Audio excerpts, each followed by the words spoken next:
नमस्कार दोस्तों, good evening. मैं self Shivraj Singh Rathore, director Shivangi nursing academy, nursing officer एम जोधपुर। आप सभी का आसन एकेडमी में हार्दिक स्वागत करता हूं, अभिनंदन करता हूं। चलेगा, शुरुआत करते हैं आज की क्लासेस की बेटा, थॉट ऑफ द डे से। और आज की थॉट ऑफ द डे है कि बार बार असफल होने पर भी उत्साह ना खोना ही सफलता है। कई बार आप अनसक्सेस हो जाते हो, किसी पेपर में सीएचओ में सेलेक्ट नहीं होंगे, एम्स में सेलेक्ट नहीं होंगे, लेकिन अगर आपका उत्साह बराबर कायम है तो डेफिनेटली आपको सफलता मिलेगी। चलेगा, शुरुआत करते हैं यूपीपीएससी की। यूपीपीएससी के जनरल इंट्रोडक्शन में बताते हो बेटा, यूपीपीएससी का जो पेपर है हिंदी और इंग्लिश दोनों में आता है। एक तरफ सामने हिंदी में क्वेश्चन होगा, दूसरी तरफ इंग्लिश में क्वेश्चन होगा, तो दोनों लैंग्वेज में आप पढ़ सकते हो। बायलैंग्वेज पेपर आता है, बढ़िया पेपर, और बहुत बेसिक क्वेश्चन पूछते हैं, टफ क्वेश्चन नहीं पूछते। तो अपना जो टारगेट है वो थ्योरी और मिला के 5-7 हजार क्वेश्चन अपन अच्छे से पढ़ ले तो कोई भी आपका सिलेक्शन नहीं रोक पाएगा। चलेगा, शुरुआत करते हैं बेटा। पहला क्वेश्चन आपकी स्क्रीन पे, मोर्टेलिटी का मतलब क्या है? मोर्टेलिटी का मतलब क्या है? मोर्टेलिटी का होता है मतलब मृत्यु दर। मृत्यु दर का मतलब क्या होता है बेटा, बताइए। मोर्टेलिटी का मतलब जल्दी कमेंट कीजिएगा। सिकनेस रेट, सिकनेस का मतलब बीमार होने की दर, बीमार होने की दर। तो ये नहीं होगा, बीमार होने की दर तो क्या कहलाती है? मोर्बिडिटी। मोर्बिडिटी का मतलब बीमार होने की दर। जैसे very very very important, morbidity के लिए सबसे ज्यादा जो फीमेल में जिम्मेदार है वो रहता है एनीमिया, और वो भी कौन सा? Iron deficiency anaemia. अब मोर्बिडिटी का मतलब बीमार होना, फीमेल के अंदर बीमारी का मेन कारण क्या होता है? फीमेल के अंदर खून की कमी होती है, एनीमिया रहता है। तो morbidity is the main risk factor for आपका बेटा, sorry, anaemia is the main risk factor of morbidity. तो सिकनेस रेट तो नहीं होगा बिल्कुल बेटा। मोर्टेलिटी क्या होती है? डेथ रेट होती है। So right answer goes to B. Clear बच्चों? Right answer goes to B.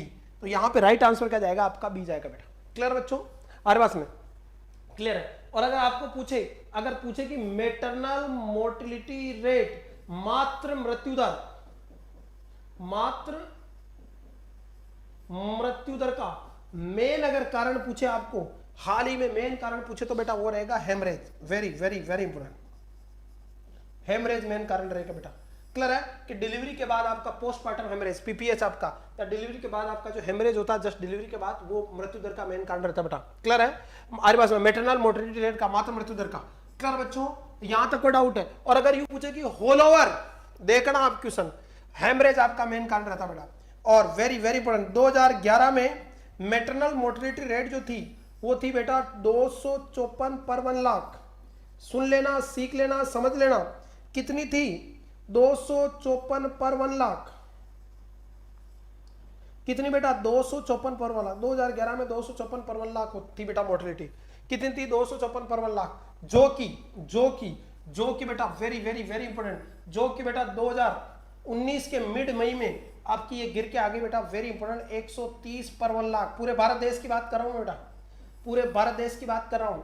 1 lakh महिलाओं पर कितनी हो गई? 2019 में 130 हो गई, जबकि पहले किसने थी? 254 पर 1 लाख। देखो ये क्वेश्चन बता रहा हूं मैं, ऐसे ही क्वेश्चन बढ़ेंगे आपके यूपीपीएससी में। Gate my point? देखो कितने क्वेश्चन पढ़ ली, एक तो पढ़ लिया मोर्टेलिटी का मतलब, एक क्वेश्चन तो ये हो गया।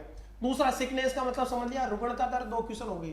तीसरा क्वेश्चन, इसका मेन कारण क्या होता है? मोर्बिडिटी का, तो एनीमिया, 3 क्वेश्चन हो गए। चौथा क्वेश्चन, मोर्टेलिटी, मेटरनल मोर्टेलिटी अलग हटके है लेकिन मोर्टेलिटी वर्ड आ गया इसलिए पढ़ रहे हैं। मात्र मृत्यु दर का कारण क्या था? हेमरेज, चौथा क्वेश्चन। फिर पांचों क्वेश्चन की 2000 में कितना गया, तो आपका कितना था? 254। फिर छठा क्वेश्चन कि आपका 2019 में कितना था? 130। तो इस तरह से क्वेश्चन बनते हैं, एक ही क्वेश्चन से 10 क्वेश्चन बनते हैं। तो अपन इस तरह से पढ़ेंगे। 2000 में डायरेक्ट क्वेश्चन बताऊंगा, उससे लगभग 10,000 क्वेश्चन बना दूंगा आपके। और 1 लाइनर क्वेश्चन आते हैं, ज्यादा माथा पची नहीं करनी, आर्सेनिक फार्सिंग जो भी पूछा वो सब बता दूंगा मैं बेटा। कर बच्चों, यहां तक किसी को डाउट हो तो कमेंट करें, वरना आगे बढ़ जाते हैं बेटा। अरे मजा आ रहा कि नहीं आ रहा बेटा? तो देखिएगा, ये नोट करते जाना, ये डाटा पूछेंगे, ध्यान रखना, ये बहुत बढ़िया डाटा है। अब आपसे पूछे कि सबसे ज्यादा मेटरनल मोर्टेलिटी रेट किस राज्य में है भारत में? क्लियर बच्चों? या सॉरी मेटरनल मोर्टेलिटी रेट के अंदर भारत के अंदर कितनी है? तो 256 पर 1 लाख है, जबकि 2019 में गिर के कितनी होगी? 1,30,000। बहुत सारी प्रोग्राम चल गए आपका, वेरी जननी शिशु सुरक्षा योजना, जननी सुरक्षा योजना। क्लियर बच्चों? आर्यवास में मेटरनल बेनिफिशियरी योजना चल गई बहुत सारी, इसकी वजह से मात्र मृत्यु दर में क्या हुई है? कमी आई है। तो ये अलग क्वेश्चन है, मैंने इससे आपको रिलेटेड कोरिलेटेड करके 2-4 क्वेश्चन बताए। यहां तक किसी का पेट दुखा है, दर्द है, किसी को कोई शिकायत है, कोई डाउट है, तो मुझे तुरंत कमेंट करें, वरना आगे बढ़ते हैं। आ रहा कोई डाउट है बच्चों? चलेगा, बोलिए बंसी वारे की जय हो बेटा। मेहनत करते रहिएगा, तो नेक्स्ट देखिएगा दूसरा क्वेश्चन आपकी स्क्रीन पे। क्वेश्चन कितने पढ़ते हैं वो मायने नहीं रखता, आपको जो पढ़ते हैं वो आना चाहिए, बस जितना आता है उतना ही लिखाओगे तो आपका कोई सिलेक्शन नहीं रोक सकता बेटा। चलिएगा दूसरा, name of the टिनी air sacs in the lungs. Lungs के अंदर जो छोटी छोटी एयर सैक होती है उनका नाम क्या होता है बेटा? टिनी का मतलब होता है छोटी छोटी बातें और सिलेक्शन, छोटी छोटी, और एयर सैक्स का मतलब बेटा वायु कूपिकाएं, वायु कूपिकाएं। कहना पॉइंट, तो ये जो टिनी एयर सैक होती है बेटा, क्लियर है, इन्हें क्या बोलते हैं? एलुलाई, ब्रोंकाई, ब्रोंक्यूल्स या प्लूरा। तो बेटा इन्हें क्या बोलते हैं? राइट आंसर क्या जाएगा? एलुलाई। अरे राइट आंसर क्या जाएगा? एलुलाई। सिंपल सा क्वेश्चन आएगा आपका, तो राइट आंसर जाएगा ए, एलुलाई। क्लियर है? ब्रोंकाई क्या होते हैं बेटा? तो ब्रोंकाई आपका क्या होता है, देखिएगा ये आपका ट्रेकिया है, ये ट्रेकिया देख लेना, ये ट्रेकिया बेटा very very important, C5 level पे ये क्वेश्चन बन सकता है। आपकी जो सर्वाइकल पांचवी वर्टिब्रा होती है, सर्वाइकल जो पांचवी वर्टिब्रा होती है वहां पे बाइफर्कुएट होती है, और जहां पे ये डिवाइड होता है इस जगह को क्या बोलते हैं? केरिना। अरे क्या बोलते हैं? केरिना। क्लियर? केरिना बोलते हैं। केरिना में डिवाइड होगा, यहाँ पे राइट साइड में राइट प्राइमरी ब्रोंकाई और लेफ्ट साइड में लेफ्ट प्राइमरी ब्रोंकाई का निर्माण होता है, राइट और लेफ्ट में बेटा। क्लियर? और किसका निर्माण होगा? ब्रोंकाई का निर्माण होगा। इज इट क्लियर और नॉट? और ये ब्रोंकाई किसको बेटा? आपके लंग्स को क्या देंगे? ऑक्सीजन सप्लाई देंगे। अरे किसको? ऑक्सीजन सप्लाई देंगे, किसको? लंग्स को बेटा। क्लियर? राइट और लेफ्ट प्राइमरी ब्रोंकाई। तो ये हो गए ब्रोंकाई। फिर ब्रोंकाई से छोटे छोटे क्या बनते हैं बेटा? ब्रोंक्यूल्स बनते हैं। प्राइमरी, सेकेंडरी, तीसरी अपने ब्रोंकोल, टर्मिनल ब्रोंकोल्स तक बनेंगे जो कंडक्टिंग जोन का पार्ट है। और प्लूरा क्या है बेटा? तो प्लूरा आपकी लंग्स के चारों तरफ एक झिल्ली पाई जाती है जिसको प्लूरा बोलते हैं। अब इसमें भी एक क्वेश्चन बनता है, देखना प्लूरा को, देखो अंदर की प्लूरा, किसकी प्लूरा? अंदर वाली जो प्लूरा है वो क्या कहलाती है बेटा? Visceral pleura. जो किसकी तरफ है? लंग्स की तरफ। तो अंदर वाली तो विसरल, और बाहर वाली क्या कहलाती है? पेराइटल। क्या कहलाती है? पेराइटल। और इन दोनों के बीच में जो ये खाली जगह है इसे क्या बोलते हैं? Plural space. कैसा स्पेस? Plural space. ये आभासी स्पेस होता है, इसके अंदर एक फ्लूइड भरा रहता है जिसका नाम है प्लूरल फ्लूइड। अरे कौन सा फ्लूइड बेटा? Pleural fluid. और इसका जो नॉर्मल अमाउंट है वो 10 से 20 ml, कहीं पे 5 से 20 ml होता है बेटा। अगर ये 50 ml से ज्यादा हो जाए, ये प्लूरल फ्लूइड कितने से ज्यादा हो जाए? ग्रेटर देन 50 ml, 50 ml से ज्यादा हो जाए तो बीमारी क्या कहलाती है? Pleural effusion. फिर पर्सन को रेस्पिरेटरी डिफिकल्टी होगी, ऐसे सिम्टम आएंगे। तो ये मोटा मोटा आपको ध्यान रखना, यानी एक ही क्वेश्चन से अपन ने कितने क्वेश्चन बन लिए। देखो नेक्स्ट क्वेश्चन कि विसरल प्लूरा अंदर की तरफ है और दूसरा क्वेश्चन कि आपके पेराइटल प्लूरा बाहर की तरफ है। इनके बीच में जो फ्लूइड होता है उसको प्लूरल फ्लूइड बोलते हैं, जिसका अमाउंट 10 से 20 ml होता है। और अगर ये 50 ml से ज्यादा हो जाए तो कंडीशन क्या कहलाएगी? Pleural effusion. तो राइट आंसर इस क्वेश्चन का क्या गया बेटा? A. Next, umbilical cord consist of, आराम से जवाब दे दीजिएगा, कोई जल्दबाजी नहीं है, छोटी छोटी बातें और सलेक्शन। बताइए। जागृति, रश्मि, शिवानी, दीपा चौधरी, अमित, सभी को नमस्कार बेटा। मजा आ रहा है कि नहीं आ रहा है? नहीं भी आ रहा तो लेते रहना, लेकिन पढ़ाई से मुख नहीं मोड़ना बेटा। तुम तो यूपीपीएससी की तैयारी कर रहे हो, लोग एम्स की भी तैयारी कर रहे हैं, वो भी पढ़ रहे हैं, तो पीछे नहीं हटना है। आपको तो कम मेहनत करनी पड़ेगी, बहुत इजी पेपर आने वाला है यहाँ पे। नेक्स्ट देखिएगा, the umbilical cord consist of 2 arteries and 1 vein, 2 vein and 1 arteries, 2 arteries and 2 vein, none of them. बताइए बेटा, अम्बिलिकल कॉर्ड में 2 आर्टरी होती है और एक क्या होती है? वेन होती है। राइट आंसर तो जाएगा एक आपका। अब इसको समझना, ये क्या कहना चाह रहा है आपका, देखिएगा। जब बच्चा 4 मंथ का होता है, 4 मंथ का होता है तो वो क्या कहलाता है? फीटस। और इस समय ये कहां है? मां के यूट्रस में। समझ रहे? 4 मंथ तक क्या होती है बेटा? 2 ही अम्बिलिकल आर्टरी होती है और 2 ही क्या होती है? Umbilical when. बात समझ गए? कितने महीने तक? 4 महीने तक। समझना?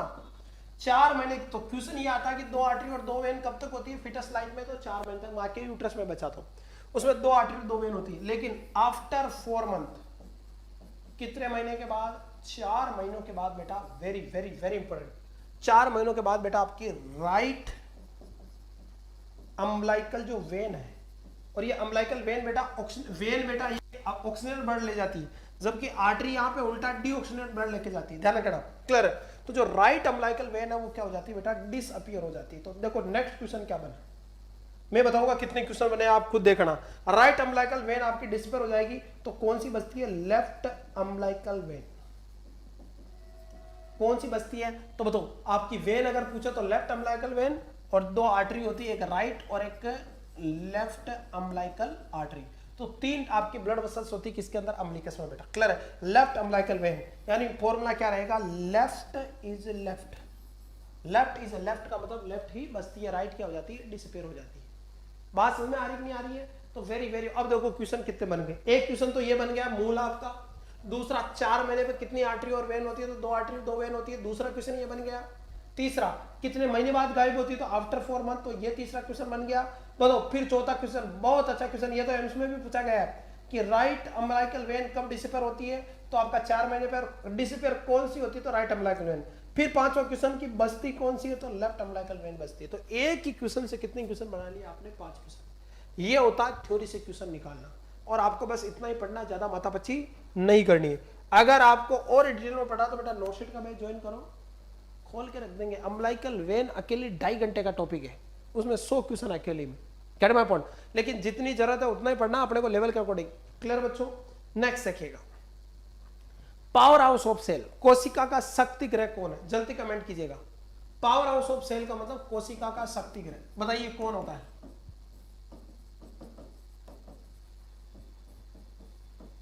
बताइए बच्चों, कोशिका का शक्ति ग्रह कौन है, जल्दी कमेंट करो। सेल मेम्ब्रेन यानी कोशिका भित्ति, लाइसोसोम, या गोल्जी कॉम्प्लेक्स, या माइटोकॉन्ड्रिया, जल्दी कमेंट करो बच्चों। आराम से जवाब दे दो, मुझे कोई जल्दबाजी नहीं है।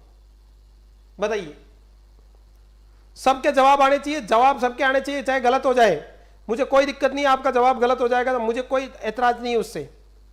बताइए बताइए बच्चों।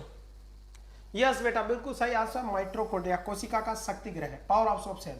क्लियर है। और माइटोकॉन्ड्रिया के बारे में किसने बताया था बेटा, बताइए? सी बेंडाले नामक वैज्ञानिक थे, उन्होंने माइटोकॉन्ड्रिया के बारे में बताया था। ये माइटोकॉन्ड्रिया क्या करता है बेटा, very very important, aerobic glycolysis करता है। एरोबिक ग्लाइकोलाइसिस का मतलब बेटा वेरी वेरी इंपॉर्टेंट, ऑक्सीजन की प्रेजेंट में ग्लूकोज को तोड़ता है, और एक ग्लूकोज की मदद से बेटा आपका 38 ATP plus H2O plus CO2 का निर्माण होता है बेटा। यानी एक ग्लूकोज के टूटने से पानी भी बनता है, CO2 भी बनता है, और एटीपी कितने बनते हैं बेटा, 38। नजर क्लियर है? इस साइकिल को क्या बोलते हैं बेटा, क्रेब्स साइकिल, या इसी को बोलते हैं सिट्रिक एसिड साइकिल, CAC बेटा। क्लियर? एरोबिक ग्लाइकोलाइसिस होता है बेटा। क्लियर है? अरे बस। और एरोबिक ग्लाइकोलाइसिस में सबसे पहले जो प्रोडक्ट बनता है वो पायरुविक एसिड होता है। कौन सा होता है, पायरुविक एसिड, फर्स्ट प्रोडक्ट हो। क्लियर है? और लास्ट जो प्रोडक्ट होता है वो कितना होता है, 38 ATP plus H2O plus CO2 whole over आपका टूटने के बाद। क्लियर बच्चों? हालांकि 24 एटीपी होते हैं क्रेब्स साइकिल में, वो पढ़ेंगे पर आगे, लेकिन अभी इतना ही याद रखना। कोशिका मेम्ब्रेन होती है जो सेमी परमेबल होती है, अर्ध पारगम्य होती है, इसमें से कोई भी चीज अंदर बाहर जा सकती है। दूसरा लाइसोसोम को अपन क्या बोलते हैं, सुसाइडल बैग ऑफ सेल, कोशिका की आत्मघाती थैलिया। कौन सी थैलिया, तो आत्मघाती थैलिया किसकी, कोशिका की, क्या कहलाती बेटा, suicidal bag of cell, lysosome. अरे कौन सी सोम बेटा, lysosome, suicidal bag of cell, कोशिका की आत्मघाती थैलिया बेटा, लाइसोसोम कहलाती है। इज इट क्लियर और नॉट? और ये जो लाइसोसोम होती है बेटा, सुसाइडल बैग ऑफ सेल, लाइसो जो सोम होती है बेटा, ये क्या करती है बेटा, आपका डिफेंस का काम करती है। Gate my point? ये आपका बैक्टीरिया वायरस को किल करने का काम करती है। नेक्स्ट, गोल्जी कॉम्प्लेक्स को या गोल्जी बॉडी को क्या बोलते हैं बेटा, पोस्टमैन ऑफ सेल बोलते हैं। पोस्टमैन ऑफ सेल क्यों?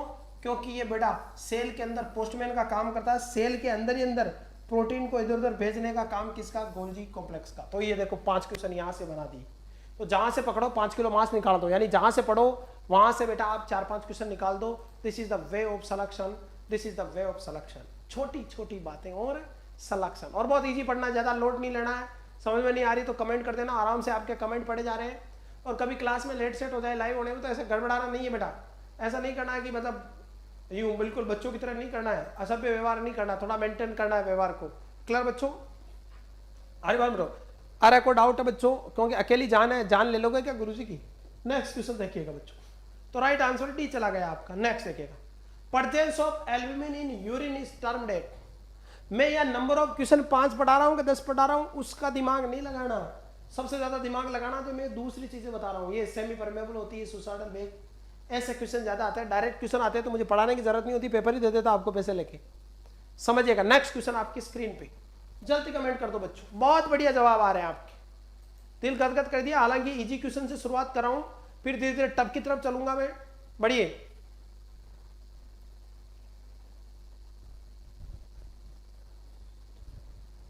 चलेगा बच्चों।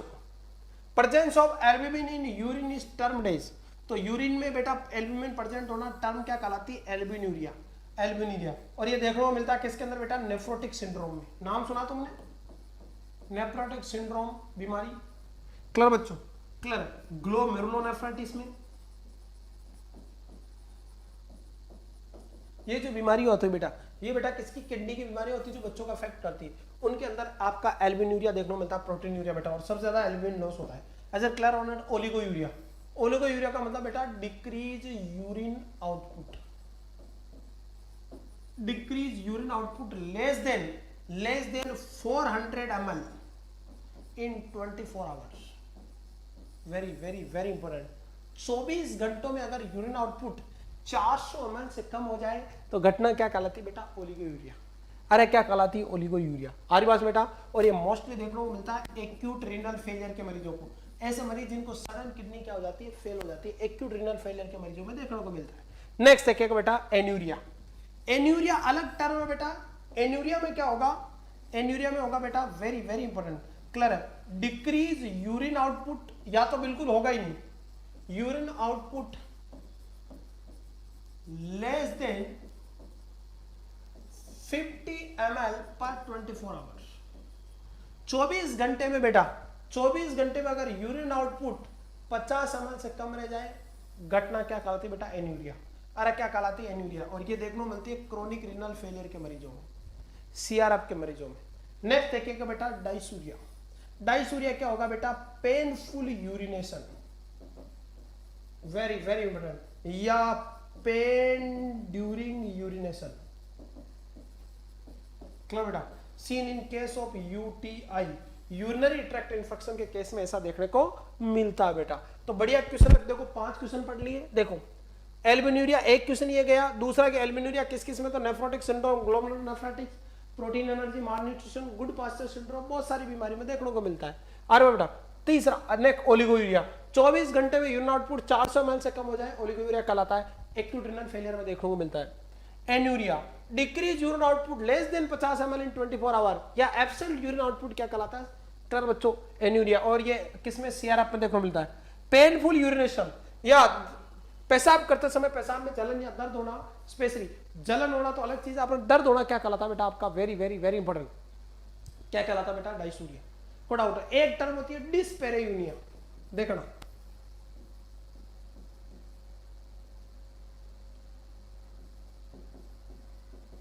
डिस्पेरियूनिया, डिस्पेरियूनिया।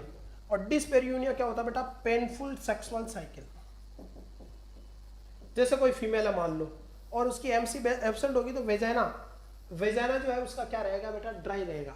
और वेजाइना ड्राई रहेगा, उस समय अगर सेक्सुअल एक्टिविटी होती है तो उसको सेक्सुअल एक्टिविटी समय क्या होगा? मेल हो चाहे फीमेल, उसको दर्द होना, टर्म क्या कहलाते हैं? डिस्पेरियूनिया। डिस्पेरियूनिया का डिस का मतलब होता है दर्द, पेन, एबनॉर्मल, और पेरायूनिया का मतलब सेक्सुअल एक्टिविटी। तो ये मोटा मोटा आपको ध्यान रखना। तो देखो कितने क्वेश्चन बना दिए एक ही क्वेश्चन से, गिनना गिनना आप देखना। देखो एक तो ये बन गया, एक किसमें देखने को मिलता है? 2, तीसरा कितने से कम? चौथा सीआरएफ, देखना, पांचवा कि किसमें देखने को मिलता है? क्लियर? छठा, और ये 7वां क्वेश्चन इस तरह से, और ये 8वां क्वेश्चन किसमें देखने को मिलता है? तो यूटीआई में। Get my point? ऐसे एक ही क्वेश्चन से 8-10 क्वेश्चन बना लोगे, जहां से पकड़ो वहां से 5 किलो गोश्त निकाल दो, तो राइट आंसर सी जाएगा बेटा। Next, white blood cell are responsible for, clear है, श्वेत रक्त कणिकाएं किसके लिए जिम्मेदार है? श्वेत रक्त कणिकाएं, क्लियर है। इन्हीं का दूसरा नाम क्या आता है? इनको ल्यूकोसाइट बोलते हैं। ऐसे क्वेश्चन आते हैं आपके, इन्हीं को क्या बोलते हैं? ल्यूकोसाइट। यहाँ पे ल्यूको का मतलब क्या होता है बेटा? वेरी वेरी इंपॉर्टेंट, कलरलेस होता है। ल्यूको का मतलब व्हाइट नहीं होता है। अगर आपकी डब्ल्यूबीसी व्हाइट होती तो खून के अंदर लाल खून होता है, रेड खून होता है, उसके अंदर ब्लड के अंदर व्हाइट व्हाइट कलर की टिपकियां या बिंदियां देखने को मिलती, लेकिन व्हाइट होता है क्या खून का कलर? यहाँ पे ल्यूका वर्ड का मतलब होता है क्या? कलर रहित, कलरलेस। लेकिन अपन हर कलरलेस चीज को व्हाइट जैसा परसीव करते हैं, इसलिए क्या नाम रख दिया? श्वेत रक्त कणिकाएं। क्लियर बच्चों? तो श्वेत रक्त कणिकाएं कैसी है बताइए? जल्दी कमेंट करो, मजा आ जाना चाहिए बच्चों आपके, यूपी के अंतिम छोर तक टहल का मत जाना चाहिए। और अगर आपको अच्छी लग रही है एसएनए की क्लासें तो अपने फ्रेंड को भी ज्वाइन कराए बेटा, अभी अच्छा मौका है। क्लियर बच्चों, अक्टूबर में एग्जाम है, 2 महीने मैं तो आपको 45 दिन में कोर्स करा के फ्री कर दूंगा, मैथ, रीजनिंग, हिस्ट्री, पॉलिटिक्स सब पढ़ा के बेटा, डोंट वरी, बस विश्वास रखना, समय लगेगा। मैं 5 तारीख तक बिजी हूं, इस 5 तारीख तक बिजी हूं, ऐप आ जाएगा अच्छे से, फिर स्मूथ क्लासेस चलेगी, कोई टेंशन नहीं होगा। क्लियर बच्चों, देखिएगा नया देखिएगा बच्चों। बताइए बच्चों, व्हाइट ब्लड सेल का क्या काम होता है? तो व्हाइट ब्लड सेल का मेन कारण होता है बेटा फेगोसाइटोसिस। फेगोसाइटोसिस का मतलब भक्षण। क्लियर बेटा, और फेगोसाइटोसिस बेटा, क्लियर बेटा, फेगोसाइटोसिस। फेगोसाइटोसिस किस रूप में भक्षण? तो ठोस रूप में। एक टर्म होती है पिनोसाइटोसिस। पिनोसाइटोसिस का मतलब लिक्विड फॉर्म में भक्षण, लिक्विड या तरल फॉर्म में भक्षण। किस फॉर्म में भक्षण? तो तरल फॉर्म में भक्षण। क्लियर बच्चों, क्लियर, ये होता है पिनोसाइटोसिस, इसका मतलब होता है तरल रूप में खाना। एक्सोसाइटोसिस, एक्सोसाइटोसिस का मतलब ठोस रूप में खा के बाहर निकाल लेना। एंडोसाइटोसिस का मतलब अंदर निगलना। एक्सोसाइटोसिस का मतलब खा के बाहर की तरफ फेंक देना। क्लियर है, तो राइट आंसर क्या जाएगा यहाँ पे? फेगोसाइटिक सेल होती है, WBC। अरे कोई डाउट है बच्चों? और अगर आपको पूछे कि सबसे बड़ी सेल भी कौन सी होती है जिसमें न्यूक्लियस पाया जाता है, तो न्यूक्लियस एकमात्र 3 तरह की ब्लड सेल होती है, एक RBC, एक WBC और एक प्लेटलेट। लेकिन न्यूक्लियस एकमात्र किसमें पाया जाता है? WBC में। बाकी RBC और इसके अंदर न्यूक्लियस नहीं होता है। Simple question. पर्सनल हाइजीन का मतलब क्या है बताइए? पर्सनल हाइजीन का मतलब क्या है? वो डेमो वाली क्लास को इंक्लूड नहीं करना, मैं स्टार्टिंग से पढ़ा रहा हूं आपको। मैं कितने क्वेश्चन पढ़ाता हूं वो मायने नहीं रखता, क्या मैं एक्स्ट्रा बता रहा हूं वो क्वेश्चन सबसे ज्यादा पूछे जाएंगे आपको।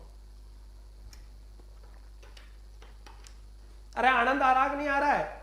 और अगर आप क्लास देख भी नहीं पाते हो लाइव तो बिल्कुल नहीं घबराना, वीडियो सेव हो जाएंगे और तब तक सेव रहेंगे जब तक कि आपका यूपीपीएससी का एग्जाम नहीं हो जाए। यूपीपीएससी के एग्जाम तक सेव रहेंगे, फिर ऑटोमेटिक आपकी सदस्यता खत्म हो जाएगी बेटा, इस बात को ध्यान रखना। यूपीपीएससी तक सेव रहेंगे और जब तक, चाहे 6 महीने में हो चाहे 2 महीने में, तब तक सेव रहेंगे और आप कभी भी देख सकते हो, कितनी भी बार देख सकते हो। नेक्स्ट क्वेश्चन, पर्सनल हाइजीन का मतलब क्या होता है? पर्सनल का मतलब स्वयं का हाइजीन, आपका बेटा साफ सफाई के बारे में। फिजिकल हेल्थ तो गलत, मेंटली डिस्टर्ब होगा तो ये भी गलत। मेनली क्या, both physical and mental health क्या कहलाता है बेटा? आपका पर्सनल हाइजीन कहलाता है। So right answer goes here to बेटा सी।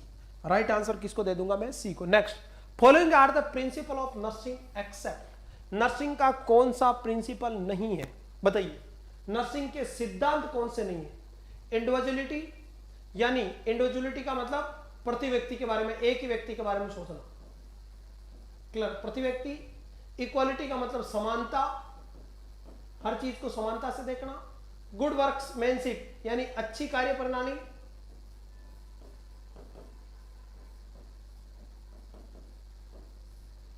अच्छी कार्य प्रणाली और यूज ऑफ रिसोर्सेज, क्लियर, संसाधनों का समुचित उपयोग। बताओ,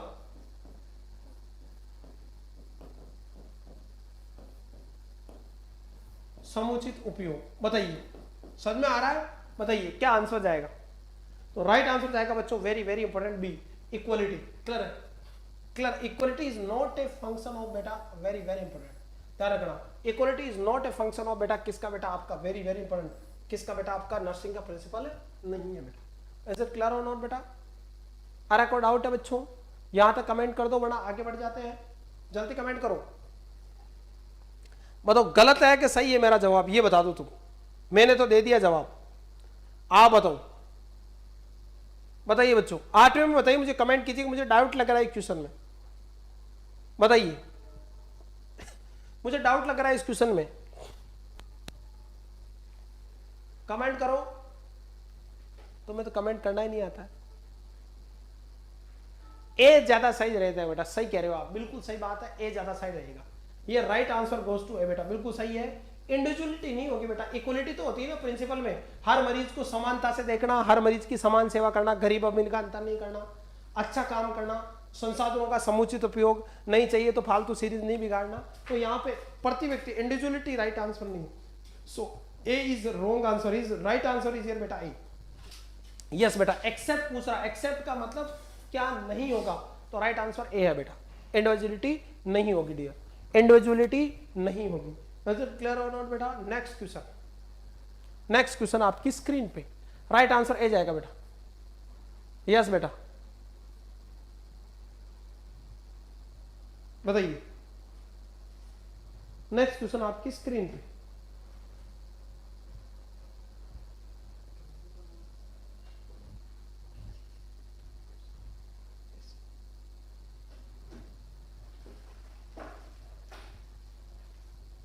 राइट आंसर दीजिए बच्चों।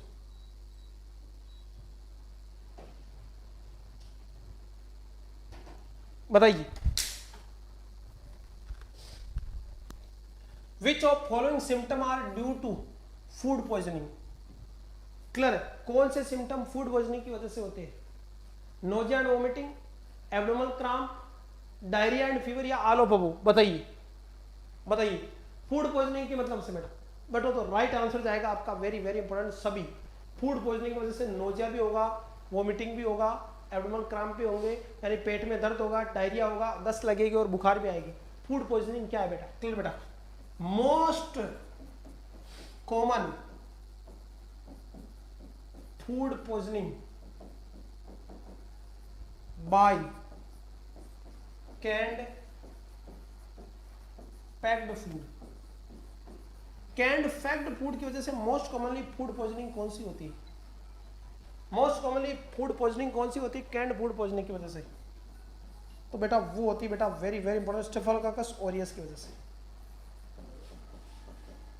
कौन से बैक्टीरिया का इन्फेक्शन हो जाए उस खाने में? अरे कौन से बैक्टीरिया का? स्टेफिलोकोकस ऑरियस नाम के बैक्टीरिया का अगर इन्फेक्शन हो जाए तो आपके क्या हो सकते हैं बेटा? फूड पॉइजनिंग हो सकती है। Gate my point? दूसरा देखिएगा, क्लियर है। फर्स्ट नंबर पे तो ये होता है, दूसरे नंबर पे होता है बेटा, very very important, salmonella typhi. ये साल्मोनेला टाइफी जो टाइफाइड करता है या जिसको एंटेरिक फीवर बोलते हैं बेटा, उसके द्वारा होता है। क्लियर। और अगर आपसे पूछे कि मोस्ट डेंजर फूड पॉइजनिंग किस बैक्टीरिया की वजह से होती है, तो बेटा बोटुलिज्म सबसे डेंजर होती है। यहाँ पे मृत्यु दर ज्यादा होती है, पेशेंट की मृत्यु दर क्या होती है? ज्यादा होती है। पर सबसे ज्यादा खाने को जो दूषित करता है वो कौन करता है? स्टेफिलोकोकस ऑरियस नाम का बैक्टीरिया, और दूसरे नंबर पे आता है साल्मोनेला टाइफी। क्लियर बेटा, क्लियर। और सबसे खतरनाक कौन होता है बेटा? बोटुलिज्म, क्लोस्ट्रीडियम बोटुनाई अरबास बेटा, ये जिम्मेदार रहता है। तो ये क्वेश्चन बन सकता है आगे जाके। कैंड का मतलब होता है बेटा पैकिंग किए हुए खाने। कैंड का मतलब जैसे किसी में नमक वमक डाल के अपन प्रिजर्वेटिव मिला के, संरक्षित पदार्थ मिला के अपन होता है ना canned food. Is it clear और नॉट बेटा? तो राइट आंसर जाएगा ऑल ऑफ अबव। देखो दो क्वेश्चन मैंने यहाँ एक्स्ट्रा बता दिए आपको, ऐसे क्वेश्चन आते हैं। Active immunization should be given for whooping cough. बताइए किसी मरीज को वूफिंग कफ है, वूफिंग कफ का दूसरा नाम बताओ मुझे, बताओ बेटा। 3 डे कप भी बोलते हैं बेटा, क्या बोलते हैं? 3 डे कप भी यही बोलते हैं ना, या 100 डे कप? बताइए 3 डे कप बोलते हैं या 100 डे कप? ये बताओ मुझे आप वूफिंग कप को। जागृति समझ में आ रहा है? अरे बच्चों पैसे वसूल हो रहे कि नहीं हो रहे यूपी वालों? क्योंकि तुम्हारे लिए तो फीस बढ़ा दूंगा अगर तुम्हें समझ में नहीं आया तो। यस बेटा सही बात है, इसी को 100 डेज कप बोलते हैं, 100 डेज कप। और बताओ इसका नाम क्या बेटा? और क्या नाम है बेटा? और क्या नाम है इसका? बताइए। वूपिंग कप को पर्टुसिस भी बोलते हैं या डिप्थीरिया बोलते हैं? तो पर्टुसिस भी बोलते हैं बेटा, पर्टुसिस। क्लियर बेटा? और ये 5 साल तक के बच्चों को ही होती है, उसके बाद नहीं होती है। कितने बच्चों तक को होते हैं? 5 साल तक की। तो इसके बचाव के लिए कौन सी वैक्सीन लगाते हैं? तो बेटा डीपीटी, डिप्थीरिया, पर्टुसिस और टेटनस। 5 साल तक की होती है, 5 साल बाद पर्टुसिस का इंजेक्शन नहीं लगता बेटा। अरे कोई डाउट है बच्चों? 100 डे कब बोलो, वूपिंग कब बोलो, क्लियर, पर्टुसिस बोलो। ये 2.5 घंटे का टॉपिक होगा कहला पर्टुसिस, कभी रेगुलर बेस में मिलना, बताऊंगा क्या होता है। डिप्थीरिया, पर्टुसिस, टिटनस, डीपीटी बेटा। डीपीटी जो वैक्सीन होती है बेटा, इसको डीपीटी को बेटा कितने पे? तो 2 से 8 डिग्री सेंटीग्रेड पर स्टोर करते हैं। बताओ इसकी डोज होती है 0.5 ml, और रूट कितना होता है? बताओ रूट क्या होता है बेटा? बताइए रूट क्या होता है इसका, डीपीटी का? डीपीटी किस रूट से देते हैं बेटा?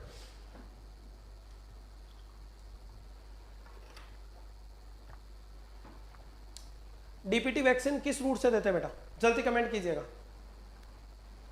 डीपीटी वैक्सीन का रूट बता दो बच्चों जल्दी से, बताइए। आजकल इस डीपीटी की जगह क्या आ गई बेटा, वेरी वेरी इंपॉर्टेंट, पेंटावलेट वैक्सीन आ गई, या पेंटावलेट वैक्सीन आ गई बेटा। ये होती है 0.5 ml, और इसके अंदर बेटा पेंटावलेट में कौन कौन होता है, तो डिप्थीरिया का होता है, पर्टुसिस होता है, टिटनस होता है, और कौन होंगे, diphtheria, pertussis, tetanus, hepatitis B का मिक्सर होता है इसमें, और haemophilus, influenza type B, Hib का, इन 5 वैक्सीन का अपन देते हैं बेटा। रूट बताओ बेटा डीपीटी क्या है इसका, रूट नहीं बता पा रहे हो बेटा, मजा नहीं आ रहा आपको। यस यस बेटा, रूट आपका सही आंसर बेटा, चाहे ये हो चाहे ये हो, दोनों का रूट क्या है, आईएम रहता बेटा। क्लियर है। लगाते कब है, तो 6 वीक पे, पहली डोज 6 वीक पे यानी 1.5 महीने पे, 11वां पॉइंट। दूसरी बेटा 10 वीक पे यानी 2.5 महीने पे। तीसरी बेटा आपकी 16 वीक पे, सॉरी 14 वीक पे यानी 3.5 महीने पे। और इसकी जो बूस्टर जो डोज होती है वो बेटा वेरी वेरी वेरी इंपॉर्टेंट, आपका बेटा 16 से 24 मंथ पे भी लगा देते हैं, अलग अलग लगाते हैं इसकी। क्लियर बच्चों। तो आपकी आजकल इसको रिप्लेस किसने कर दिया, पेंटावलेट में, पेंटावलेट वैक्सीन। और ये पेंटावलेट वैक्सीन किस मिशन के तहत, तो मिशन इंद्रधनुष के तहत, किस मिशन के तहत लागू हुई, तो मिशन इंद्रधनुष प्रोग्राम चला था भारत में 2014 में। कब लॉन्च हुआ था ये, 2014 में, उसके तहत ये वैक्सीन बनाई गई। इसमें पहले डीपीटी, फिर अलग से हेपेटाइटिस बी और हिब अलग अलग इंजेक्शन देते, तो 3 इंजेक्शन लगता तो बच्चे को दर्द होता था। तो आजकल 5 vaccine, diphtheria, pertussis, tetanus, hepatitis B और हिब, हीमोफिलस इन्फ्लुएंजा, पांचों को मिक्स करके एक इंजेक्शन से दे देते। क्लियर है। और ये किस प्रोग्राम की देन है, तो मिशन इंद्रधनुष की। और मिशन इंद्रधनुष का टारगेट कितना है, 2020 तक अपने को अचीव करना था 100% इम्यूनाइजेशन, लेकिन ये अचीव नहीं हुआ तो एक्सटेंड कर दिया गया। कोई डाउट है बच्चों? अरे यहां तक किसी को कोई भी डाउट हो तो मुझे पूछ ले, वरना मैं आगे बढ़े जाता हूं बच्चों। छोटी छोटी बातें और सलेक्शन, आगे बढ़े। नेक्स्ट देखिएगा, तो यहां पे बेटा आपका किसकी बात करी बेटा, कौन सी वैक्सीन लगाते हैं वुपिंग कफ के लिए, डीपीटी। बीसीजी किसके लिए लगती है बेटा, तो बीसीजी आपको मेनली बताती है बेटा, वेरी इंपॉर्टेंट, मेनिंजियल टीबी से, मेनिंजियल टीबी के बचाव के लिए। और आपका बेटा वेरी वेरी वेरी इंपॉर्टेंट, कौन सी बीमारी बेटा है, लेप्रोसी से भी बचाती है 40%, और पल्मोनरी टीबी से नहीं बचाती। मीजल्स वैक्सीन मीजल्स के लिए लगती है, 9 मंथ पे लगती है, और सबक्यूटेनियस रूट से लगती है। साथ में विटामिन ए भी देते हैं मीजल्स के साथ। अगर क्लियर और नोट, तो ये अलग है, आगे पढ़ेंगे अपन। नेक्स्ट क्वेश्चन आपकी स्क्रीन पे, बताइए। Collapse of the lungs is called, बताइए बच्चों, कोलैप्स ऑफ द लंग्स क्या कहलाता है? सिंपल क्वेश्चन है, मजा आ जाए ऐसा क्वेश्चन है, गदगद कर देना वाला। आ रहा, समझ में आ रहा कि नहीं आ रहा बच्चों?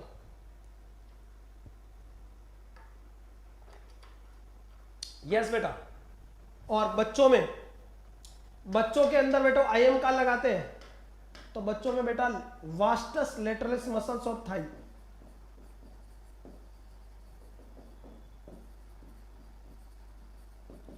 जांग की जो 1 साल तक के बच्चों को, इन्फेंट्स तक को बेटा कहां लगाते हैं, वास्टस लेटरलिस, थाई के लेटरल साइड में लगाते हैं अपन, गेट माय पॉइंट, जिसको वास्टस लेटरलिस में बोलते हैं आईएम रो। Next question, collapse of alveoli, तो कोलैप्स ऑफ एल्वेलाई क्या कहलाता है, एटेलैक्सिस। और ये किसमें देखने को मिलता है, लंबे समय तक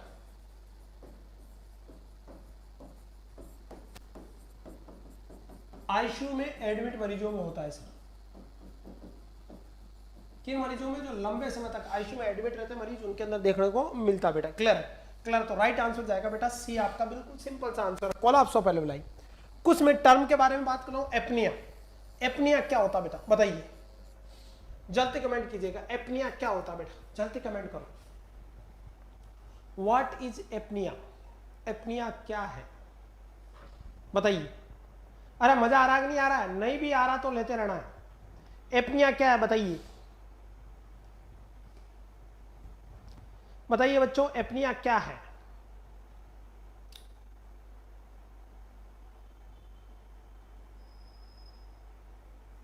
शाबाश, अरे वाह रश्मि राव, बेटा मौज कर दी, अरे वाह यूपी वालों। एब्सेंट ऑफ ब्रीथिंग, अरे वाह, एब्सेंट ऑफ ब्रीथिंग अगर एपनिया है तो फिर मौत किसे कहोगे बच्चों? मौत में भी तो सांसें बंद हो जाती है? अगर एब्सेंट ऑफ ब्रीथिंग एपनिया है तो फिर मौत या डेथ किसे कहोगे? अरे बेवकूफो, कहां से पढ़ो रे? अरे तुमने कहीं बीए तो नहीं कर रखी है रे?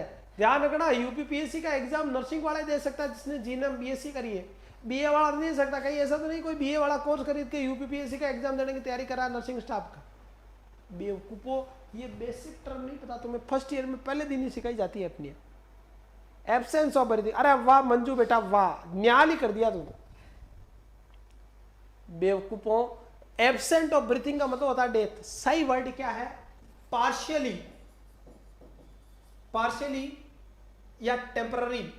पार्शियली, या मैं कह सकता हूं बेहतर वर्ड टेम्पररी, थोड़े समय के लिए। Temporary, temporary absent of breathing. Clear है?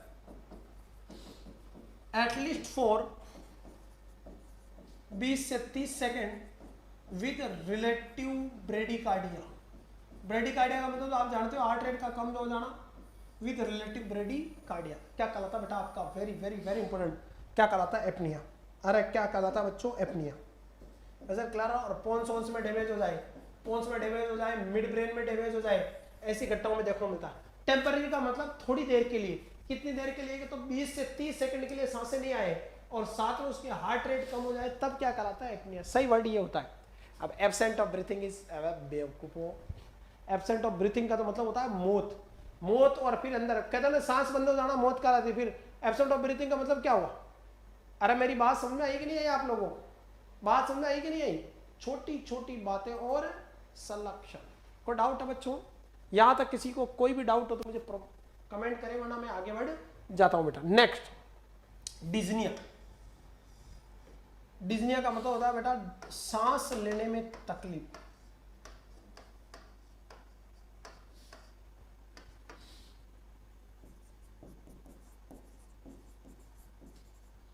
किसमें तकलीफ? सांस लेने में तकलीफ, यानी डिफिकल्टी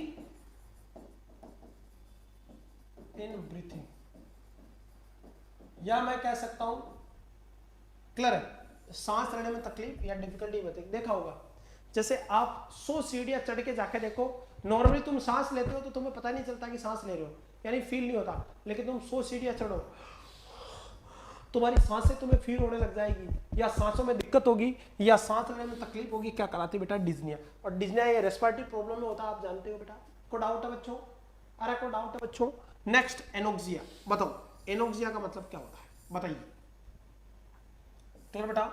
एनोक्सिया का मतलब होता है बेटा lake of oxygen in tissue. किसमें बच्चों?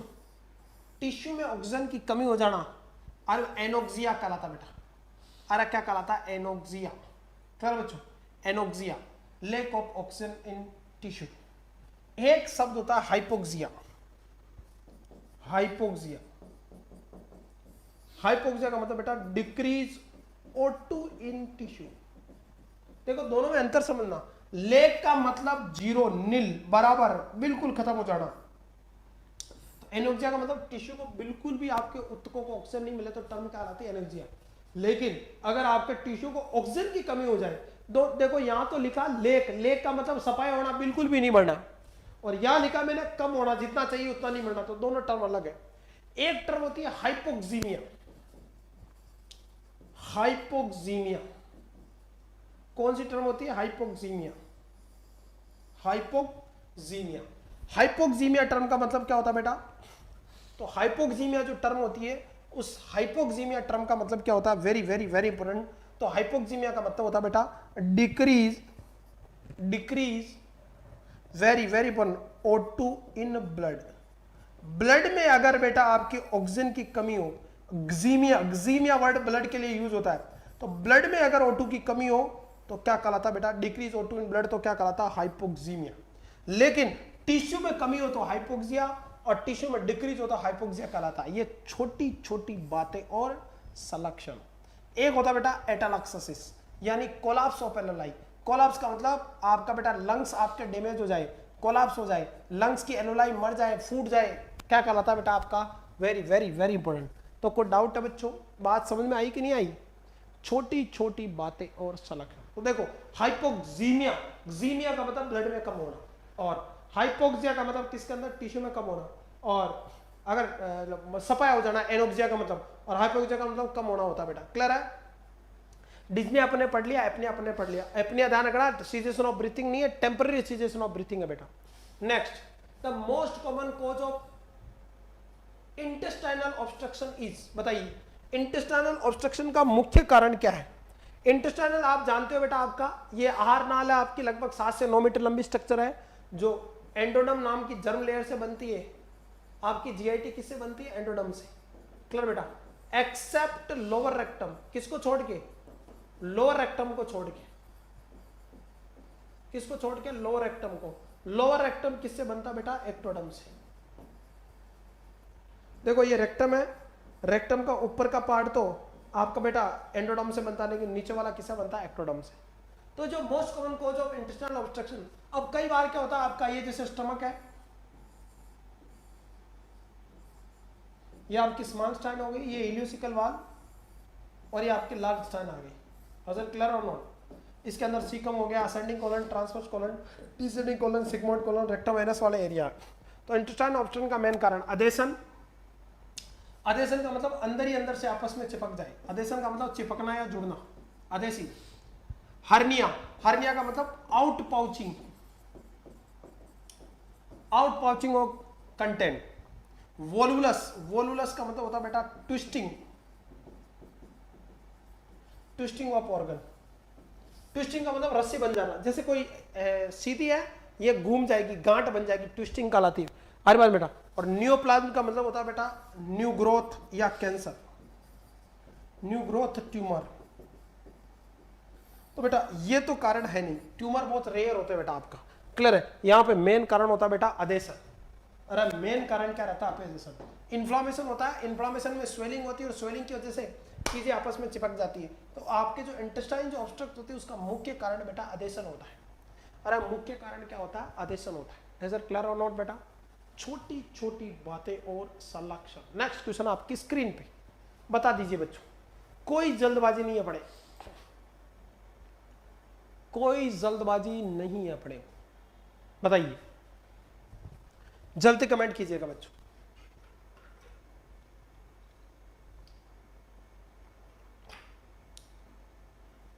बताइए बच्चों। Formation of permanent artificial opening is known as, बताइए। कहीं पे भी तुम आर्टिफिशियल यानी तुम कृत्रिम रूप से, कृत्रिम रूप से कहीं पे भी ओपनिंग या छेद बना रहे हो परमानेंटली, क्या कहलाता है? एक्टोमी, ओटोमी, ओस्टोमी या प्लास्टी। बताइए टर्म क्या कहलाती है? बताइए।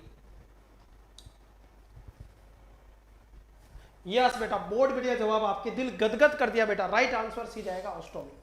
जैसे कोलोस्टोमी, कोलोस्टोमी का अंदर मतलब क्या होता है? Opening in colon to drain the faeces, latrine को बाहर निकाले का यूज करते हैं। प्लास्टिक का मतलब होता है बेटा रिकंस्ट्रक्शन, रिकंस्ट्रक्शन को हिंदी में बोलते हैं पुनर्निर्माण। जैसे क्लियर बच्चों? क्लियर बच्चों? क्लियर? प्लास्टिक कई तरह की होती है बेटा आपकी। क्लियर बच्चों? बहुत तरह की प्लास्टिक होती है। क्लियर बेटा? अलग अलग तरह के आपके क्या रहते हैं? कारण रहते हैं बेटा। क्लियर बच्चों? नेक्स्ट क्लियर है? कोलोस्टोमी आरी बात ओस्टोमी कहलाती है। क्लियर बच्चों? और एक होता है एक्टोमी, एक्टोमी का मतलब होता है रिमूव करना, काट देना, उसको हटा देना, जैसे अपेंडेक्टोमी। क्लियर बच्चों? और कोई डाउट है बच्चों? तो राइट आंसर क्या जाएगा बच्चों? आपका सी जाएगा, सिंपल आंसर है। Next, the type of antagonism are. Antagonism का मतलब विपरीत या विरोधी के कौन से टाइप? विरोधी के। समराइज्ड, आपका पोटेंशिएटेड, एडिक्टिव या कॉम्पिटिटिव। बताइए एंटागोनिज्म क्या होते हैं बेटा? एंटागोनिज्म का मतलब क्या होता है? विपरीत शब्द। और विपरीत क्या कराते हैं बेटा? आपका बेटा विपरीत क्या कराते हैं? Very very very important, competitive कहलाते हैं। कॉम्पिटिटिव क्या होता है? विपरीत। ये वर्ड पूछा गया है, ये कोई साइंस का क्वेश्चन नहीं है, ये जीके का क्वेश्चन आपका। अरे वाह बेटा, ये नर्सिंग का क्वेश्चन है। एंटागोनिज्म, एंटागोनिज्म का मतलब विपरीत हो गए, विपरीत शब्द यानी कॉम्पिटिटिव। सफेद का काला, ऐसा होता है कि नहीं होता? तो राइट आंसर क्या जाना बच्चों? अरे क्या जाता बेटा आपका? D. While giving CPR for an infant, the depth of compression should be, बताइए। कोई छोटा बच्चा उसको CPR दे रहे हो तुम, इन्फेंट का मतलब 1 साल तक का बच्चा, कितना बच्चा 1 साल तक। तो बताओ आप जब कंप्रेस कर रहे हो तो उसकी डेप्थ कितनी रखोगे? 2 इंच, 0.5 से 1 इंच, 1 इंच या 1 से 1.5 इंच? बताओ 1 इंच में होते बेटा लगभग 2.853 सेंटीमीटर, या कुछ वर्ड में कहे तो 2.5 सेंटीमीटर, 2.5 सेंटीमीटर बराबर होते हैं एक बेटा मीटर। बेटा 2.5 सेंटीमीटर के इक्वल होता है। तो बताओ कितना दबाते अपन सीपीआर करते समय ए पीरियड में? 15 में डी ऑप्शन दे रहे हैं, 1 से 1.5 इंच। बिल्कुल सही बात है बेटा, राइट आंसर डी जाएगा। सीपीआर देते हैं अपन बच्चों इन्फेंट के अंदर, और इन्फेंट सीपीआर के केस में आपका बेटा सीपीआर के केस में 2 साल तक के बच्चे होंगे, ध्यान रखना। ये 1 साल नहीं मानोगे, यहाँ सीपीआर में 2 साल मानना। नॉर्मली इन्फेंट की उम्र 1 साल होती है, लेकिन जब आप सीपीआर दे रहे हो तो 2 साल उम्र मान के चलनी है आपको। कितनी साल? 2 साल।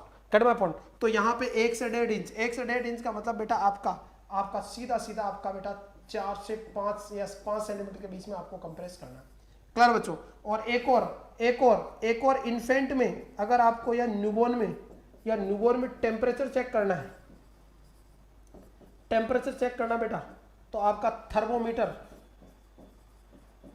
थर्मोमीटर जो रेक्टम में इंसर्ट करना, मतलब डालना रेक्टम के अंदर, वो कितना डालना बेटा आपको? 1 से 1.5 इंच। 2 क्वेश्चन का आंसर। 1.5 इंच आपको अगर किसी बच्चे का रेक्टम थर्मामीटर से टेम्परेचर लेना, छोटे बच्चे का, तो कितना डालोगे रेक्टम एनस में? 1.5 इंच। क्लियर बच्चों? 1.5 इंच, और या 4 से 5 सेंटीमीटर जिसको बोल दे। Cut my point. और अगर आपको यूं पूछे कि इन्फेंट के अंदर सीपीआर देते समय कितना दबाते हैं छाती को, तो कितना दबाते हैं बेटा? आपका 1.5 इंच के आसपास। क्लियर बच्चों? तो राइट आंसर डी ही जाएगा। नेक्स्ट, बहुत बढ़िया answer. The newborn stomach capacity, बहुत बढ़िया जवाब बेटा। अरे मजा आ जाए ऐसा क्वेश्चन है, मजा आ जाए वैसा क्वेश्चन है। छोटे बच्चे की पेट की क्षमता कितनी होती है खाना खाने की? बताइए।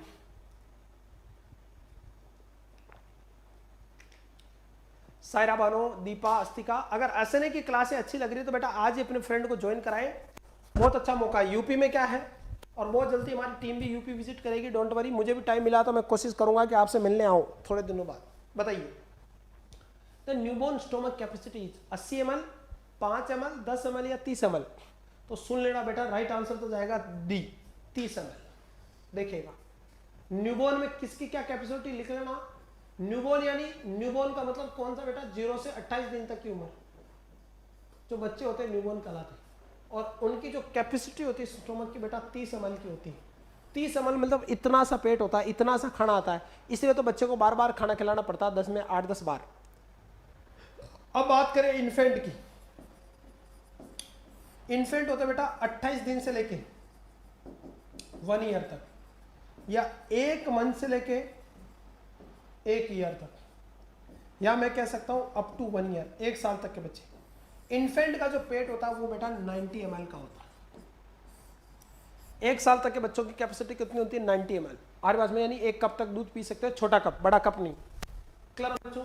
और अगर बात करें अडल्ट की, अपनी पेट की क्षमता की बात करें तो 1.5 से 2 लीटर होती है बेटा। अरे कितनी होती है? 1.5 से 2 लीटर। अपनी क्षमता कितनी है? 1.5 से 2 लीटर। अगर क्लियर नोट। अरे अपनी क्षमता कितनी है? 1.5 से 2 लीटर बेटा। अपनी क्षमता कितनी है? 1.5 से 2 लीटर अडल्ट के अंदर। अडल्ट की जो क्षमता है वो 1.5 से 2 लीटर है बेटा। ऐसे क्लियर और नोट। और अगर फ्री का मिले तो ये बेटा 3 से 4 लीटर की भी हो सकती है। अरे सर्दियों के दिनों में आपका शादियों का सीजन चल रहा है, फ्री का मिल जाए तो कैपेसिटी 3 से 4 लीटर भी हो सकती है। पर एवरेज 1.5 लीटर खाना खा सकता है आदमी, 1.5 लीटर तक। लेकिन मुफ्त का मिले, क्लियर बच्चों? जैसे शादियों का सीजन है तो अपने को कौन बुलाता है? हम भी जब कॉलेज लाइफ में थे तो कोई बुलाता नहीं था। तो शाम को जैसे ही खाना नहीं बनाना होता, जिस दिन हॉस्टल में या खाना नहीं खाना होता था, क्लियर बच्चों, तो क्या करते थे? शाम को नहाए धोए, तेल डाला, जेल डाला, बाल ऊपर किए, शर्ट पहनी, नई सी स्टाइलिश जूते पहने, और पहुंच गए किसमें? गाड़ी उठा के कहाँ पहुंच गए? शादी में। क्लियर है? अरे बार बेटा। और शादी में खूब जिम के आए, जिम के आने के बाद दूल्हे के बारातियों को भी 2 आए अगर मौका मिला था आरिवास में। और अपनों को कौन बुलाता है? खाने में और पूछने में कभी शर्म नहीं करनी। तो अगर फ्री का मिले तो भारतीय नागरिक की कैपेसिटी कितनी बढ़ सकती है? 3 से 4 लीटर तक। क्लियर बच्चों? को डाउट है शिवानी? चले बच्चों। और शादी में कभी भी जाना तो खाने में पूछने में शर्म नहीं करनी। आरी बात बेटा, कभी भी नहीं करनी। क्लियर बच्चों? क्लियर? जी खाने के लिए अपन तो पढ़ाई तो आगे भी कर लेंगे, नेक्स्ट देखिएगा, कैपेसिटी की बात चल रही है बेटा। देखो एक क्वेश्चन और बताता हूं, न्यूबॉर्न का ब्रेन वेट कितना होता है? ब्रेन का वेट कितना होता है न्यूबॉर्न में? तो ब्रेन का वेट होता है बेटा 450 ग्राम, ध्यान रखना। जबकि अडल्ट में 1.5 किलो होता है, जबकि न्यूबॉर्न का 450 ग्राम ही होता है बेटा। क्लियर है? और अगर न्यूबॉर्न की लंग कैपेसिटी पूछे आपको, लंग्स में कितनी हवा भर सकती है, नहीं मालूम, बताओ। तो न्यूबॉर्न की जो लंग कैपेसिटी होती है वो बेटा 150 ml होती है, 150 ml। और वही अडल्ट की कितनी होती है बेटा? 6000 ml, 6 लीटर हो जाती है। अडल्ट में तो 6 लीटर हो जाती है, लेकिन बच्चों में न्यूबॉर्न में कितनी होती है, यानी 28 दिन तक के बच्चों में। और ये भी अर्ली और लेट न्यूनेट होते हैं, 0 से 7 और 8 से 28। तो न्यूबॉर्न यानी पैदा होते हैं 150 ml का लंग्स होता है, 150 ml की कैपेसिटी होती है, इतनी हवा ले सकता है। लेकिन अपनी उम्र में आते आते 6000 ml। क्लियर है? और अगर बाबा रामदेव योगा होगा कर रहा है योगी जी के साथ रहकर, तो उसकी कैपेसिटी 8 लीटर तक भी हो सकती है, डिपेंड करता है योगा से। ब्रेन का वेट है वो 450 ग्राम होता है बेटा। न्यूबॉर्न का जो स्टोमक की कैपेसिटी वो 30 ml है, इन्फेंट में स्टोमक की कैपेसिटी 90 ml है, और अडल्ट में स्टोमक की कैपेसिटी आपका 1.5 से 2 लीटर, मुफ्त का मिले तो 3 से 4 लीटर पर ओकेजनली हो सकता है। ये मोटे मोटे आपको क्वेश्चन ध्यान रखना बेटा। थैंक यू बेटा सभी को। क्लियर बच्चों? Next, the most common phobia in clinical practice is, बताइए हॉस्पिटल के अंदर या क्लिनिकल प्रैक्टिस में सबसे ज्यादा फोबिया कौन सा होता है बेटा? फोबिया का मतलब डर, डर, बताइए बताइए बच्चों, जल्दी कमेंट करो बच्चों। मैं आपको 100 क्वेश्चन पढ़ा दूंगा, पढ़ा चुका हूँ शायद, आप तो पढ़ाने की बात कर रहे हो, तुम लोगों को पता नहीं, कॉपी में उतारना तुम्हें क्वेश्चन मिल जाएंगे। बताओ बच्चों नेक्स्ट। जवाब में कोताही नहीं, जवाब में कोताही तो मैं पूछना ही बंद कर दूंगा। बताओ बताओ। The most common phobia in clinical practice is gamophobia. Gamophobia का मतलब शादी से डर। आजकल डरते हैं ना लड़के लड़कियां, शादी नहीं करते हैं, शादी से डर। हाइड्रोफोबिया, हाइड्रोफोबिया बेटा पानी से डर। और ये देखने को मिलता है रेबीज नाम की बीमारी, जो कुत्तों के काटने से, जानवरों के काटने से होता है बेटा। लाइजा वायरस से फैलता है। रेबीज किस वायरस से होता? तो लाइजा वायरस फर्स्ट से होता बेटा। और किसको अफेक्ट करता था बेटा? नर्वस सिस्टम को अफेक्ट करता, नर्वस सिस्टम को पैरालिसिस कर देता, नर्वस सिस्टम की बीमारी। जबकि पोलियो, जीआईटी की बीमारी, ध्यान रखना। एगोराफोबिया क्या होता है बताइए, जल्दी कमेंट कीजिएगा, एगोराफोबिया क्या होता है? क्लियर बच्चों? क्लोस्ट्रोफोबिया बेटा अंधेरे से डर। एगोराफोबिया क्या होता है? जल्दी कमेंट कीजिएगा, जवाब दिमाग से मिल जाना चाहिए आपका। एगोराफोबिया क्या होता है?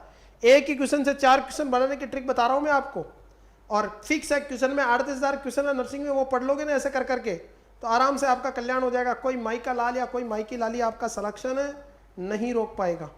छोटी छोटी बातें और सिलेक्शन। ऐसे क्लियर और नोट बेटा? नेक्स्ट देखिएगा, जल्दी कमेंट कर दो बच्चों, कमेंट में कोई कोताही नहीं होनी चाहिए, जल्दी कमेंट करो बच्चों। बताइए बच्चों।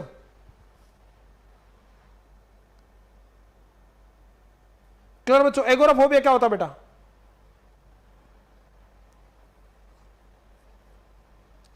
एगोराफोबिया बेटा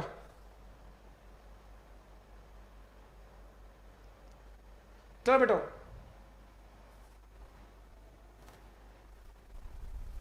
गलत जवाब।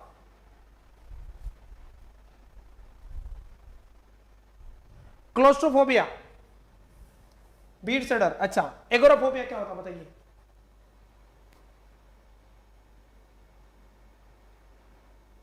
यस बेटा, एगोराफोबिया का मतलब होता है fear of places and situation. किसी विशेष परिस्थिति से और कुछ जगहों से डर लगना क्या कहलाता बेटा आपका? एगोराफोबिया। पानी से डर लगना हाइड्रोफोबिया। शादी से डर लगना, अरे क्या लगाता बेटा? शादी से डर लगना क्या कहलाता आपका? वेरी वेरी वेरी इंपॉर्टेंट, आपका क्या कहलाता बेटा? Agoraphobia, sorry gamophobia. अपन किसकी बात करें बेटा? तो अपन डिस्कस करें बेटा किसकी? Very very very important. Close अपन बात करें कि क्लिनिकल प्रैक्टिस में कौन सा सबसे ज्यादा होता है। जल्दी कमेंट कीजिएगा बेटा, जल्दी कमेंट कीजिएगा। क्लियर बेटा? तो बेटा क्लोस्ट्रोफोबिया अंधेरे से डर, किससे डर बताया था मैंने?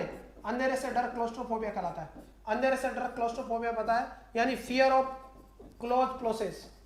क्लोज का मतलब बंद कमरों से डर, तो हॉस्पिटल प्रैक्टिस में सबसे ज्यादा जो डर रहता है वो होता है agoraphobia, fear of place and situation. Hospital के नाम से और उसकी स्थिति से कि कैसा हॉस्पिटल होगा, कितनी भीड़ होगी, कैसे डॉक्टर रहेगा, कैसे कैसे लोग होंगे। तो हॉस्पिटल में सबसे ज्यादा जो फोबिया के केस होते हैं वो एगोराफोबिया के होते हैं। तो राइट आंसर सी जाएगा बेटा, बहुत बढ़िया जवाब है। फोबिया का मतलब डर क्लिनिकल प्रैक्टिस में। तो 4 क्वेश्चन पढ़ लिए अपन ने एक ही क्वेश्चन से, टोटल 5 हो गए। विच of following is the last resort control external bleeding? बताइए अंतिम सोर्स कौन सा ब्लीडिंग को रोकने का? बताइए। कोई पेशेंट है, जैसे उसका ये हाथ है बेटा, मेरी चित्रकला कमजोर है तो फीलिंग ले आप, हाथ में चोट लग गई है और उसका खून बह रहा है, यहां पे खून अजीब सा है, बताओ क्या करोगे आप खून को रोकने के लिए, ब्लीडिंग को रोकने के लिए? बताइए।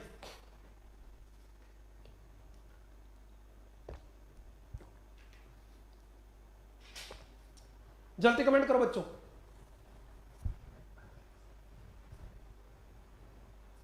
जल्दी कमेंट करो।